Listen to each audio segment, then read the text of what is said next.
अपमान के बहाने अटैक आज का हमारा मुख्य विषय है, जो छत्तीसगढ़ की सियासत से जुड़ा हुआ है कि कहां अपमान और उस अपमान को लेकर सम्मान की बात हो रही है, उस पर अटैक किया जा रहा है। क्यों इस तरह की सियासत हो रही है? 2003 और 2008 में बीजेपी दरअसल बस्तर के बूते ही सत्ता में आई थी, लेकिन 2018 के चुनाव में कांग्रेस ने बीजेपी के तमाम समीकरण को बिगाड़ते हुए बस्तर का किला जीत लिया। और ऐसा जीता कि शुरुआती जब परिणाम आए तो 12 में से 11 सीटें कांग्रेस के पास थी। बाद में वो एक सीट भी बीजेपी के हाथ से चली गई। बस्तर संभाग की 12 सीटों को प्रदेश में सत्ता की चाबी माना जाता है। अब जब चुनाव नजदीक हैं तो बस्तर को साधने की कवायद जाहिर तौर पर तेज हो रही है। सियासी दावपेच और आरोपों के तीर चल रहे हैं। यही वजह है कि 2 दिन पहले बीजेपी के राष्ट्रीय अध्यक्ष जेपी नड्डा ने लाल बाग मैदान में आम सभा की और इस आम सभा के जरिए चुनावी यलगार करते हुए कांग्रेस पर कई वार किए। तो मुख्यमंत्री भूपेश बघेल ने बीजेपी को जवाब देने का नया दांव खेला है। सीएम ने आरोप लगाया कि रमन सिंह के कार्यकाल में बलिराम कश्यप, नंद कुमार साय, सोहन पोटाई और गणेश राम भगत जैसे बड़े आदिवासी नेताओं का अपमान किया गया। इतना ही नहीं, सीएम ने बीजेपी के राष्ट्रीय अध्यक्ष पर बस्तर में झूठ के आंकड़े पेश करने का आरोप भी लगा दिया। आदिवासी नेताओं के अपमान के बहाने सीएम ने जो दांव खेला, उसका इंपैक्ट क्या है? आखिर बस्तर की जो बिसात है उस पर आदिवासियों की अदावत से किसे फायदा मिलेगा? यह बहुत महत्वपूर्ण सवाल है। और जिस तरह से आदिवासियों के संदर्भ में जब भी बात होती है, दोनों ही पार्टियां अपने आप को पार्टी आदिवासियों का हितैषी बनाने की कोशिश करती रही हैं। अब ये जो नई बयानबाजी हो रही है, इसके क्या मायने हैं, इस पर बातचीत करेंगे। हमारे साथ में 2 खास मेहमान जुड़ेंगे, लेकिन उससे पहले एक बार देखिए कि क्या कुछ बयानबाजी हो रही है।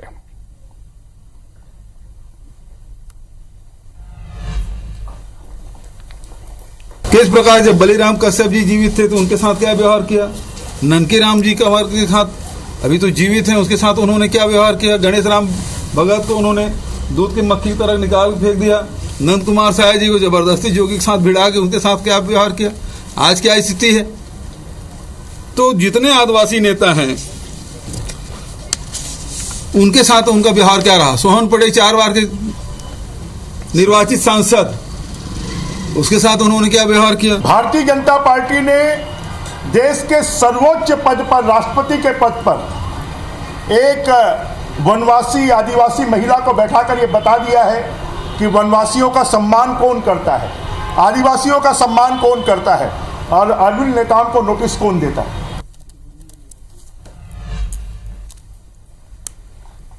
तो कुल मिलाकर आदिवासी नेताओं के सम्मान और उनके मान सम्मान की बात हो रही है, उनके अपमान की बात हो रही है। और इसी के जरिए यह बताने की कोशिश दोनों ही पार्टी के नेताओं की तरफ से कि आदिवासियों के हितैषी सबसे बड़े वही हैं। एक बार फिर से इस पर बातचीत करने के लिए हमारे साथ में खास मेहमान जुड़ रहे हैं। अनुराग सिंहदेव जुड़ रहे हैं, जो कि भारतीय जनता पार्टी के प्रवक्ता हैं, और साथ में हमारे साथ में प्रमोद दुबे जी हैं, कांग्रेस पार्टी के वरिष्ठ नेता हमारे साथ में इस वक्त हैं। आप दोनों का बहुत बहुत स्वागत है। सबसे पहले अनुराग जी, आपसे ही शुरुआत करते हैं। सीधे सीधे मुख्यमंत्री ये कह रहे हैं कि आपके शासनकाल में जो बड़े नेता थे, जो बड़े आदिवासी नेता थे, उनका मान सम्मान नहीं था, उनका अपमान किया जा रहा था, जिसमें बस्तर के बड़े नेता बलिराम कश्यप का भी जिक्र कर रहे हैं, प्रेम साय सिंह उनका जिक्र भी कर रहे हैं, और प्रेम कुमार साय का जिक्र कर रहे हैं, सोहन पोटाई का जिक्र कर रहे हैं। इस पर क्या कहेंगे आप? देखिए, मुख्यमंत्री जी को तो पहले ये बताना चाहिए कि उनके राज में मोहन मरकाम जी की क्या दशा है, उनके राज में अरविंद नेताम की क्या दशा है, और छत्तीसगढ़ में आदिवासियों की क्या हालात है, ये उनको पहले बताना चाहिए। जहां तक प्रश्न डॉक्टर रमन सिंह जी के ऊपर आरोप का है, मुझे लगता है कि ये आरोप तो हास्यास्पद और बेबुनियाद है, क्योंकि ये कांग्रेस पार्टी ट्राइबल हित के बारे में कुछ बोलने की स्थिति में है नहीं। कांग्रेस का इतिहास है कि जब छत्तीसगढ़ बना था तो उस समय छत्तीसगढ़ राज्य के अंदर आदिवासियों के चेहरे पर कालिक पोतने का काम इन्हीं कांग्रेस के नेताओं ने किया था। और आज जब भारतीय जनता पार्टी की सरकार केंद्र में राष्ट्रपति महिला को बना दी ट्राइबल समाज से, और लगातार प्रतिनिधित्व देने का काम हम कर रहे हैं, और उल्टा यहाँ पर जो गवर्नर थी उनको भी कटघरे में खड़ा करने का काम मुख्यमंत्री और उनकी सरकार कर रही थी, तो निश्चित रूप से ऐसे तथ्यों पर कोई, मुझे लगता है कि ये अपना एक जो उनके तरफ ट्राइबल के एक तरीके से जो अवहेलना के आरोप लग रहे हैं, उससे बचने के लिए मुख्यमंत्री ये जो उंगलियां हैं, ठीक है प्रमोद जी, बीजेपी की तरफ इंगित करना प्रमोद जी, अनुराग जी ये कह रहे हैं कि जो आरोप लगाए जा रहे हैं ये हास्यास्पद हैं, और वो ये कहने की कोशिश कर रहे हैं कि हमारे समय में तो तमाम जो आदिवासी बड़े नेता थे उनका पूरा मान सम्मान था, आपके समय में नहीं हो रहा है, और आरोप हास्यास्पद बता रहे हैं। क्या कहेंगे इस पर?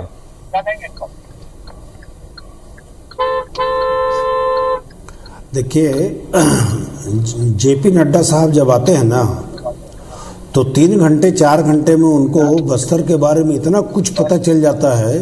शायद वो या तो अलाउद्दीन का चिराग लेकर आते हैं, या तो उनको आज भी भारतीय जनता पार्टी के नेता जैसे जिस प्रकार से बड़े नेताओं को अंधेरे में रखने का काम करते हैं, आज भी छत्तीसगढ़ के शायद नेता उनको अंधेरे में रखने का काम कर रहे हैं। पहले आप खुद आकलन कर लीजिए कि भारतीय जनता पार्टी के 2-2, 3-3 मंत्री वहाँ हुआ करते थे, उसके बाद भी 12 में 12 सीट वहाँ से बस्तर से लूज हो जाती है। और आज की स्थिति तो आपसे कोई छुपी हुई नहीं है। 250 से ज़्यादा स्कूल वहाँ बंद पड़े थे जो शिक्षा के क्षेत्र के थे। उसको भूपेश बघेल जी के सरकार में आने के बाद उन 200-250 स्कूलों को शुरू किया गया। आज सबसे अच्छी बात यह है कि जो सुदूर अंचल है बीजापुर जैसे जगह पर, जहां 5 मोटरसाइकिल हुआ करती थी, आज 2000 मोटरसाइकिल और ट्रैक्टर खरीदने के लिए लोग वहां लालायित हैं। जब भेंट मुलाकात का कार्यक्रम होता है तो सुदूर नक्सली अंचल में मुख्यमंत्री जी से 2 मांग की जाती है, एक तो बैंक खोल दीजिए और दूसरा आत्मानंद स्कूल खोल दीजिए। तो स्वाभाविक तौर पर जिस प्रकार से भारतीय जनता पार्टी आदिवासियों के नाम पर आदिवासी नेताओं को दंतविहीन सर्प बनाकर रखा था, दिखाने के लिए वो सांप थे, लेकिन उनके पूरे जहर इनके समय में निकाल लिए जाते थे जिनकी आवश्यकता होती थी। तो भारतीय जनता पार्टी की आज वर्तमान स्थिति अपने जनप्रतिनिधियों के चेहरा को दर्पण में अगर देखेंगे और अगर कितने अच्छे काम किए हैं, आज तकलीफ इस बात की हो गई है कि बस्तर विकास प्राधिकरण बनने डॉक्टर रमन सिंह साहब ने भी बनाया था, लेकिन उसमें एक अधिकारी नहीं, एक जनप्रतिनिधि, जो 2-3 जनप्रतिनिधि थे उनके कोई अधिकार नहीं थे। भूपेश बघेल जी जब से बस्तर विकास प्राधिकरण का निर्माण हुआ है, अनुराग जी क्या कहेंगे? प्रमोद दुबे जी ने तमाम अलग अलग चीजों को लेकर प्राधिकरणों का भी जिक्र किया कि तमाम प्राधिकरण हुए या तमाम अलग अलग चीजें हुई, उन सब को लेकर भी अनदेखी की स्थितियां थी, कहीं पर कोई ध्यान नहीं दिया जा रहा था, और इसी तरह की स्थितियां थी, और यही वजह है कि आज बस्तर की 12 में से 12 सीटें आपके हाथ से चली गई हैं। क्या कहेंगे इस पर अनुराग जी? देखिए, 12 सीट चली गई या छत्तीसगढ़ में हमारी पराजय हुई, उसके कारण भिन्न थे। आदिवासी हितों को लेकर, चाहे आदिवासी नेताओं के सम्मान को लेकर भारतीय जनता पार्टी तो हमेशा से अग्रणी भूमिका निभाती रही। ट्राइबल मंत्रालय बीजेपी सरकार ने बनाया केंद्र में, कांग्रेस की उतने साल तक सरकार थी, आदिवासी मंत्रालय इन्होंने नहीं बनाया था। हमने तो गांव से लेकर जंगल जमीन तक जितना वेलफेयर ट्राइबल समाज का किया, उतना मेरे ख्याल से कांग्रेस के आरक्षण ही आप देख लीजिए, 32% हमने दिया था आरक्षण, 11 साल उसको मेंटेन किया हमने। कांग्रेस की सरकार आई, इन्होंने आरक्षण गंवा दिया, अब 20% में आ गए ट्राइबल। तो आज हालत इतनी खराब है, और खुद इनके मंत्री कह रहे हैं, टीएस सिंहदेव कहते हैं कई बार, लेकिन अनुराग जी, उपेक्षा हो रही है। अनुराग जी, सवाल वही आंकड़ों की बात आती है, और यही बात आज मुख्यमंत्री ने भी कही है कि जेपी नड्डा आए बस्तर में, उन्होंने तमाम तरह की बातें कही, वो सीधे सीधे आरोप लगा रहे हैं कि झूठे आंकड़े रखे, और आप जिन आंकड़ों का जिक्र कर रहे हैं तो दूसरी तरफ आंकड़े ये भी तो हैं कि तमाम जो आदिवासी बाहुल सीट हैं या जो आदिवासी आरक्षित सीटें हैं, वहां पर बहुत बुरी स्थिति है भारतीय जनता पार्टी के पिछले विधानसभा चुनाव में। तो ऐसा हुआ क्यों? आप ये कहते हैं कि आपने बहुत सारा काम किया, लेकिन हुआ नहीं, ये आंकड़े और ये बात मुख्यमंत्री भी कहने की कोशिश कर रहे हैं। जी देखिए, निश्चित रूप से मैं मानता हूं कि पिछले 18 के चुनाव में भारतीय जनता पार्टी को पराजय का सामना करना पड़ा है, और इसीलिए हम विपक्ष में हैं। उसके अनेकों कारण हैं, और लेकिन जिस अपेक्षा के साथ ट्राइबल सीट्स में कांग्रेस को बहुमत मिला था, सरगुजा की 14 सीट कांग्रेस के झोले में गई थी, 12 में से 11 सीट बस्तर की इनके झोले में गई थी। लेकिन आज 5 साल के अंदर अंदर इन्होंने जो अपना चेहरा दिखाया है आदिवासी समाज को, उससे ये स्पष्ट हो गया है कि अब दोबारा आदिवासी समाज इनके साथ नहीं है जी। तो निश्चित रूप से ये इनके लिए भी सोचने का प्रश्न है। प्रमोद जी क्या कहेंगे कि 5 साल के दौरान अब तक का जो कार्यकाल रहा है, आदिवासी आप लोगों से दूर हो रहे हैं, आदिवासी आपके साथ नहीं रहे, ये बात क्या अनुराग जी क्या कहेंगे इस पर? देखिए साहब, चाल, चरित्र और चेहरे, ये तीनों चीजें ऐसे होती है कि आज के समय में हर आदमी देखता है। भारतीय जनता पार्टी के मैनिफेस्टो में पहला शब्द लिखा हुआ था कि बस्तर के हर आदिवासी को जर्सी गाय दी जाएगी। वहां के लोग आज भी इंतजार कर रहे हैं ना 15 लाख की तरह की जर्सी गाय कब आएगी। दूसरा इन्होंने कहा था कि हर घर के आदिवासी को एक सरकारी नौकरी दी जाएगी। तो लोग तो वही है ना, ये चाहे लाख सर पटक ले, नड्डा साहब से लेकर माननीय प्रधानमंत्री जी तक आ जाए, कोई इसमें फर्क नहीं पड़ने वाला है। और जो दुर्गति आदरणीय नंद कुमार साय जी की हम लोगों ने अपनी आंखों से देखा, आपके लोकप्रिय चैनल में हमने लाइव देखा कि नंद कुमार साय जी को यहाँ के भवन से बाहर निकाल दिया जाता है, उनको कहीं इतने बड़े कद्दावर नेता को तवज्जो नहीं दी जाती। तो ये कौन से मान की बात कर रहे हैं, कौन से सम्मान की बात कर रहे हैं? इनके किताबों में यूज एंड थ्रो की पॉलिसी होती है, आज उपयोग कर लो, आदिवासियों के कंधे में रख के बंदूक चला लो, अपना साध लो। लेकिन आज बात इस बात की है कि भूपेश बघेल जी वो व्यक्ति हैं जिन्होंने इच्छा शक्ति मजबूत होने के साथ साथ हिडमा जैसे जो घोर नक्सली व्यक्ति है, उसके घर से 100 मीटर दूर में पुलिस का बेस कैंप बनाकर दिखा दिया। 15 साल तक यही भारतीय जनता पार्टी की सरकार थी जो 2 से 3 ठो बेस कैंप बनाने में उनका पसीना छूट जाता था। जो बेस कैंप बनाते थे वो 1 महीने के अंदर नक्सली उसे धराशायी कर देते थे। तो आज कौन से आदिवासियों की हित की बात ये कर रहे हैं और कौन से आदिवासियों के पढ़ाई की बात कर रहे हैं, शिक्षा की बात कर रहे हैं?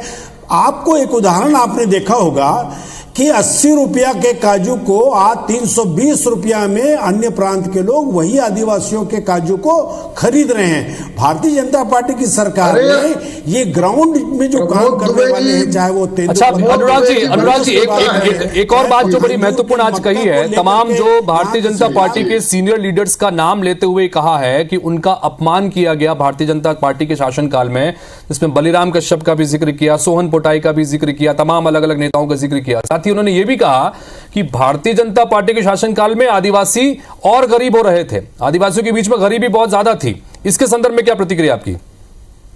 देखिए, दोनों पहलू पर बिंदुवार में विषय रखूंगा। एक तो बलिराम जी की जो बात है, बलिराम जी बहुत वरिष्ठ कद्दावर नेता है और बस्तर में हमारे एक तरीके से खूंटा है, खूंटा मैं शब्द यूज करूंगा।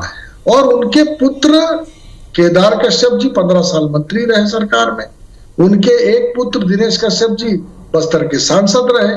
उपेक्षा कैसी होती है? उनके देहांत की बात बता रहा हूं। निरंतर प्रतिनिधित्व देने का काम बीजेपी ने उस परिवार को किया, सम्मान होता है। और गणेश राम भगत जी की बात करें, गणेश राम भगत जी संघ काडर के एक स्वयं सेवक है। उनको जब पार्टी दायित्व देती है तो कभी संघ के काम में, कभी पार्टी के काम में रहते हैं और निरंतर सक्रिय हैं, आज भी सक्रिय हैं। तो किस प्रकार के अपमान की बात कर रहे हैं? अपमान का जवाब तो इनको देना पड़ेगा अरविंद नेताम के, मोहन मरकाम के अपमान का जवाब देना पड़ेगा। और इन्होंने जिस तरीके से यदि इनके हाई कमान ने अजीत जोगी जी को ट्राइबल मुख्यमंत्री बनाकर छत्तीसगढ़ का सीएम बनाया था, तो भूपेश बघेल जी ने जो उस ट्राइबल सीएम का अपमान किया उसका उत्तर इनको देना पड़ेगा। जी प्रमोद जी, और योजनाओं की बात मैं एक और विषय रख दूंगा। पहले इस पर टिप्पणी ले लूं, फिर उसका तो मेरा दूसरा सवाल था उस पर भी।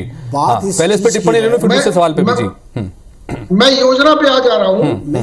ये वही कांग्रेस पार्टी है सर। मैं ये जानना चाह रहा हूं कि इतने बड़े बस्तर क्षेत्र में जो केरल से भी बड़ा है, क्या 3-4 आदिवासी नेताओं को आप साध करके पूरे बस्तर के आदिवासियों को आपने क्या किया उनके साथ में? अरे आपने आप क्या एक जर्सी से गाय दी? दो क्या मंत्री तो उनके बना लोगों देते को बस्तर नौकरी दी? में। आपने अपने मैनिफेस्टो में कहा आप इतने बड़े था, बस्तर ये में मैं सिर्फ नहीं एक कह रहा हूं, मंत्री ना बना भूपेश करके बघेल जी पास कह रहे हैं।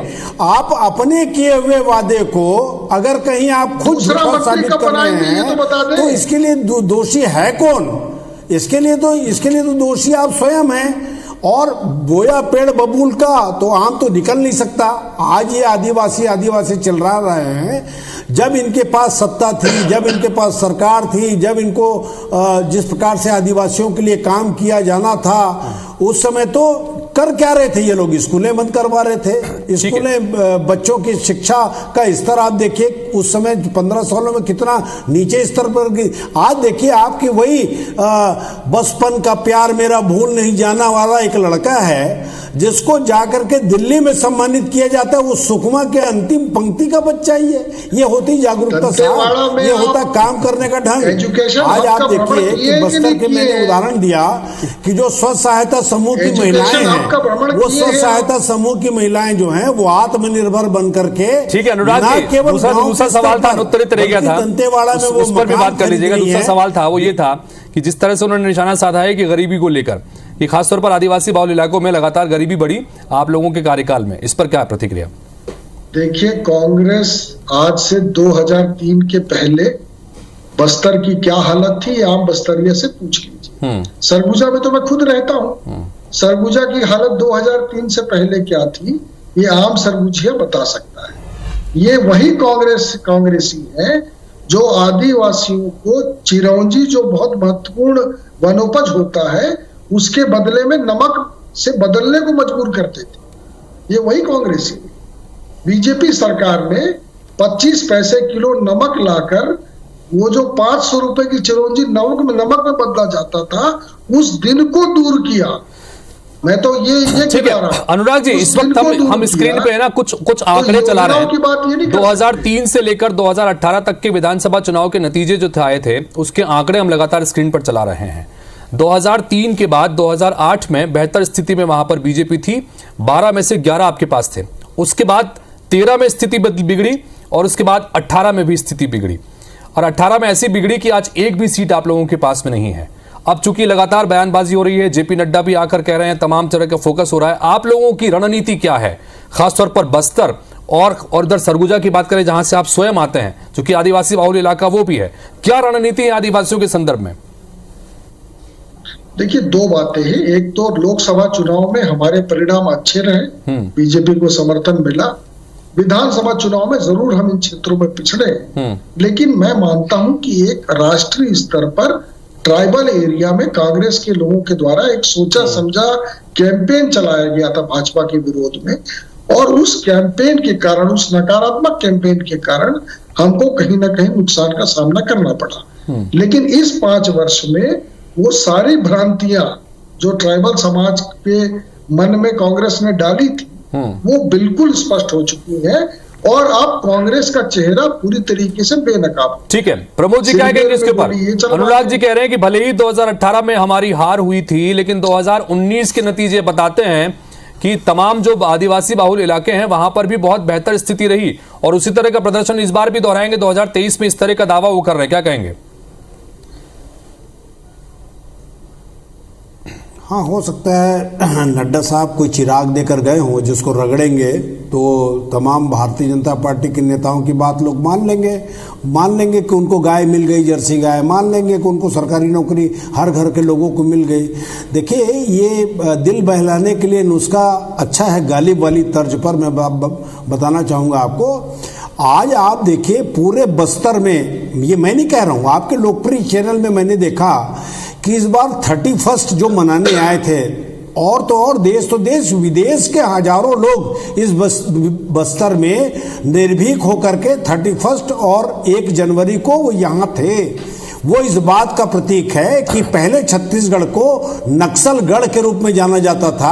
आज छत्तीसगढ़ को बदलकर भूपेश बघेल जी ने धान का कटोरा और छत्तीसगढ़िया सबसे बढ़िया छत्तीसगढ़ का गौरव, स्वाभिमान, अभिमान सबको बढ़ाने का काम किया है। इसलिए आज लोगों का विश्वास भूपेश है तो भरोसा साफ दिखाई दे रहा है। चलिए, दोनों ही पार्टी के नेताओं से हमने बातचीत की। आदिवासी बाहुल्य इलाकों को लेकर, आदिवासियों के मान सम्मान को लेकर, अपनी ही पार्टी के आदिवासी नेताओं के मान सम्मान को लेकर, चूंकि बयानबाजी उसी को लेकर हो रही है। बीजेपी यह कह रही है कि 2018 में भले ही हम चूक गए, लेकिन 2019 के नतीजे बताते हैं कि 23 में भी उसी तरह की तस्वीर निकल के सामने आएगी। तो कांग्रेस कह रही है कि जैसा हमने 2018 में किया था और वो मजबूती और बेहतर हुई है, लिहाजा और बेहतर स्थिति में आएंगे। लेकिन मिलाकर आगे और देखना होगा कि आदिवासियों के संदर्भ में दोनों ही पार्टियों की तरफ से अपने पिटारे में से क्या क्या निकल के आता है। फिलहाल आप दोनों का बहुत बहुत शुक्रिया स्टूडियो में आकर चर्चा में शामिल होने के लिए। तो इसी के साथ फिलहाल इस बुलेटिन में इतना ही। अगली बार फिर हाजिर होंगे चुनाव से जुड़ी एक और महत्वपूर्ण खबर के साथ। नमस्कार।